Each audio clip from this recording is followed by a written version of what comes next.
Hi guys, so चिकनची आज मी भाजी सांगणार आहे. चला सांगते. इथं ना अद्रक, लसूण आणि कोथिंबीरची पेस्ट घेतली होती आणि इथं सुहाना चिकन मसाला जो असतो का नाही तो वाला घेतला होता आणि एकदम बारीक असे कांदे कापले होते. ते पहिल्यांदा फ्राय करून घेतले. कढीपत्ता, तेजपत्ता टाकला होता आणि परत वाटलेलं वाटण टाकलं. छान असं मिक्स करून घेतलं आणि मसाल्याला छान असं तेल सुटस तर मसाला छान असा भाजून घेतला. तुम्ही बघू शकता इथं की छान असं त्याला तेल सुटलेलं आहे आणि जोपर्यंत त्याला तेल सुटत नाही तोपर्यंत छान असं भाजून घेतल्यानंतर मग आपल्याला ते सुहाना चिकन मसाला आहे ना तो ॲड करून घ्यायचा आहे आणि तो ॲड करून घेतल्यानंतर तो मिक्स करून घेतल्यावर त्याच्यात ते चिकन घालायचं आहे. आपण जे त्याला हळद लावून ठेवलेलं चिकनला, सो ते छान असं मिक्स केलं. आणि बरेच जण मला म्हणतात की तू सगळे व्हिडिओ चिकनचे नॉनव्हेजचेच टाकते.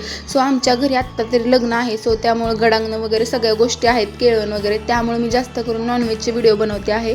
आत्ता मी व्हेजचे पण व्हिडिओ बनवत जाईन आणि आपले लग्नाचे ब्लॉग येणार आहे तर लवकर सबस्क्राईब करा आपल्याला. सो असं छान असं मिक्स करून घेतलं होतं.